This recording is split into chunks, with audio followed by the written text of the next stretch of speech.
Hi. I'm doing great. Morning. How about you guys? Morning. I wanted to ask you about, you had to play in a different conference this year across the country. What were the challenges associated with that? Body recovery to just play new teams to play 5-hour flights? Yeah, no, I mean, it definitely was a lot different. Starting with the travel. I mean, we played at Rutgers, at Penn State, at Iowa. Those were the games where, I mean, we're traveling a lot farther plane rides, and then especially after the games, being able to have to get on that plane and go back, and it's another 4 or 5 hour flight. Definitely kind of pushed back that recovery window. And then even at Rutgers, we had to stay there an extra night just because of the game being so late. So it was one of those things where it just took some adjusting and getting used to. How did Jed Fish's program prepare you for that? How did his approach, the way that the whole mentality they have? Yeah, I mean, the biggest thing that we always talked about was be a pro. We're the 33rd NFL team. That was a motto that we really took day in and day out. I mean, we had a lot of NFL guys coming through the building, and I mean, a lot of legends, Bill Belichick and Pete Carroll, and those are people that I was able to kind of go off on the side and talk to, ask for advice, and I feel like it really helped us out, helped out a lot of the young guys too in the development. I'm like, hey, like we say be a pro, but what does that really mean? So yeah. How do you assess your whole career at UW? You were kind of there for a lot of kind of ups and downs and things like that, with kind of the coaching changes and everything. I mean, I loved every second of it, even through all the up and downs. A 4-8 season in 2021, and then I mean, we got to the high thing in the national championship, and then this year going 6-6 and 6-7 with the bowl game. I mean, there's a lot of ups and downs, a lot of changes. I played for 3 head coaches, 3 different defensive coordinators, and committed to actually coach Pete. So I committed to almost a 4th head coach, but something where I still wouldn't change the decision on where I ended up. I love UW, and I mean, that's my school, that's my home. Why is that? Why do you say you wouldn't change it? Yeah, it was just the best fit for me. Even through all those changes that I mentioned, I mean, every single coach that came in, I was able to talk to and really kind of buy into the vision and the culture that they instilled. One thing is just the locker room, even through all the new guys. I mean, the locker room is the biggest part. You got to be close with the guys. The culture in the locker room is really important, and that's something I feel like a lot of us players, especially the players that have stayed through all these coaching changes, like we knew what it took to win, and really the new guys coming in, we're able to talk to them and kind of instill that culture in them as well. With all those changes, it's a lot of mental stress. You're going to have to learn new verbiage. You're going to have to learn different things. Plus, you go from being a national title game to 20 starters maybe.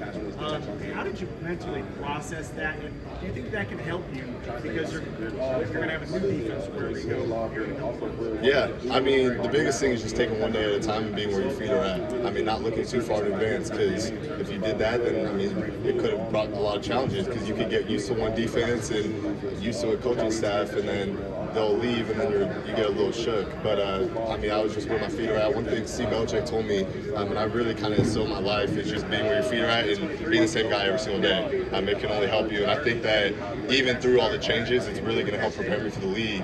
It's something where I had to learn 3 new playbooks, 3 new cultures, 3 new systems, and it's something I feel like I'm almost used to at this point. And a lot of people, they would love to play under one head coach. I mean, I would have loved to play under one head coach, one system, to continue to develop in that. But I know this is only helping me set up for the next level. So obviously you're... I have not, no. What was it like being able to wear your dad's jersey and having the national championship game? Yeah, that was special for sure. Something was in a frame.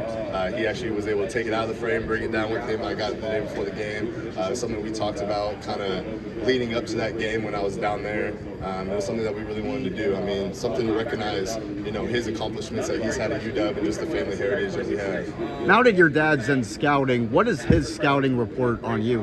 Yeah, it's something funny thing. So I've been able to talk to him a little bit, and he's given me a lot of great pointers. The biggest thing is, like, he's not like a helicopter dad. He kind of lets me enjoy this whole journey and just be myself. He'll give me some pointers and some tips here and there, but the biggest thing is, so I don't know what my true scouting report on myself is. I haven't asked him, nor has he really told me, because he's like, the biggest thing is like, hey, you control what you can control. You've done everything at this point to be where you're at. Obviously, I'm here. This was my goal to be here, and I feel blessed to be here. And it's one of those things, you know, like, he wants me to kind of be in control of everything. Did the Steelers have to send a different scout also?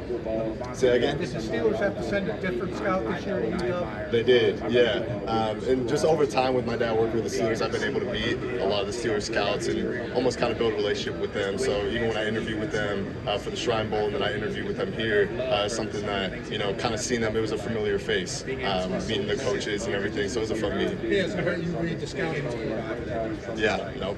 I heard there was a story you told him to get get out of the room and stay out of your interviews? How'd that come about? Yeah, so it was at the Shrine Bowl. I walked in, and there was a second room of interviews. There's a certain amount of teams in each one, and it's like 15-minute interviews. So Steelers were the first team I met with in that room. My dad was sitting right across the table, and he kind of stood up, and like he knew he was going to leave no matter what, and just kind of walk into the back wall, because same thing, like he doesn't want to be that hovering parent, just kind of eavesdropping, listening. He knows everything about me already. I mean, we talk every single day, so it's something where he wanted me to get that true experience of what every other player is getting. Hey, a true interview and not having your dad just kind of sit right there. So that was something I really appreciated. I mean, him kind of giving me my space and let me just be able to enjoy this moment. But it's something cool where after the fact we were able to go get dinner and just kind of talk about everything. And I mean, both of us being there in that moment was truly special. So you didn't kick him out?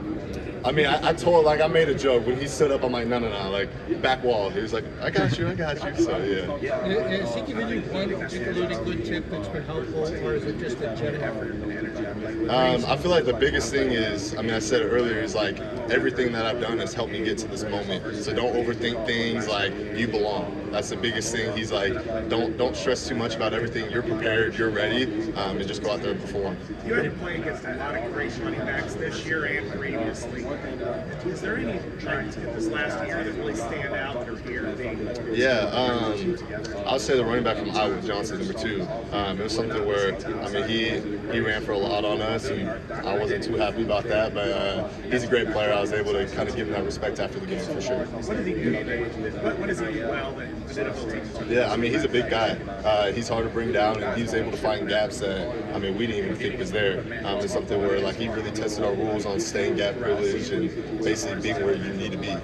What do you remember about the two Penn State backs, Singleton and Allen? Yeah, I mean, those are also, I mean, those are number 2, number 3 for sure. They're great running backs. I mean, that was a tough game for us too.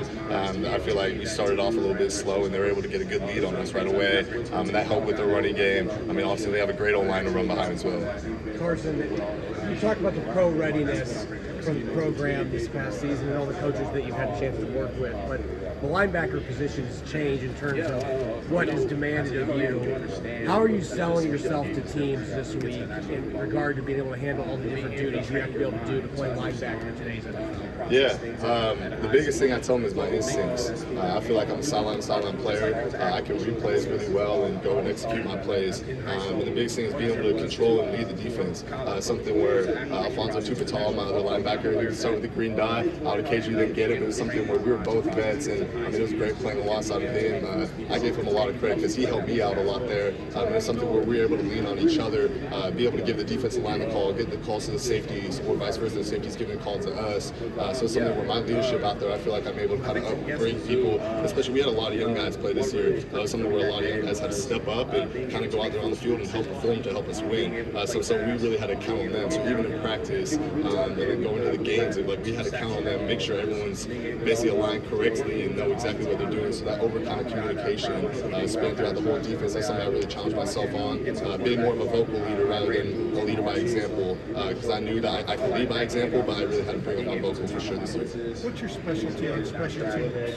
How much have you played? What's the key to Yeah, I played a lot in 2022 and 2023. I felt like I played really well, and then it was not as much as last year just because of my role on defense. I kind of got upped a little bit, but that's one thing that I feel like I can really sell teams on where, I mean, they're getting a linebacker, but they're also getting a hell of a special team player. I can play anywhere. I can play punt, kickoff. They need me a long snap, I'm in a long snap. My mom always told me to learn long snapping. We would joke about it for a while, but that's something I'm actually working on currently right now. Just to, add another asset to my skill. I mean, I can kick if they need me to kick. So it's something where I know just wherever they need me, wherever they want to put me out on the field, especially on special teams, I know I can execute. So your mom was actually like bigger influence on you being it. For the long snapping, yes. You said your mom told you that? My mom told me that, yes. Really? What does she know about long snapping? I mean, just over time, I mean, my dad played a long career in the NFL, and he has some buddies that were a long snapper. They were able to have a very long career as well, make a lot of good money. It's something where my mom always said that, hey, whenever, not if, but whenever linebacker, kind of runs out, and it's almost at that time of your career where you're going to be moving on. If you have long snapping as an asset, I mean, your body's going to feel a lot better after that, and it's something you can continue to play. But yeah, I mean, that dates all the way back to high school. So yeah. Your dad's the most difficult tight end to game plan for and color. Tyler Warren. For sure. The way they used him. I mean, he would line up at wildcat quarterback, running back, one receiver, tight end. He's a heck of a player, and it's something that we had to really game plan for. Know, like, hey, he could be anywhere. He was our leading receiver coming into the game against us at Penn State. So we had to really account for him, know where he's at everywhere on the field. Was there ever any thought of following your dad's footsteps playing tight end, or was it always linebacker? I always truly loved linebacker. I played offense in high school. It kind of was all over the place. Tight end was one of those positions I was able to play. But linebacker was something I like. I loved offense as well. I loved scoring touchdowns. But being on defense, I felt like I had a lot more freedom, and it kind of fit my game a little bit better.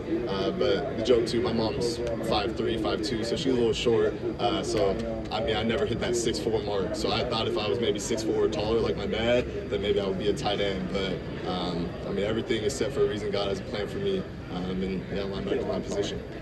Thanks, Have you ever Carson. kicked in a game? Thank you.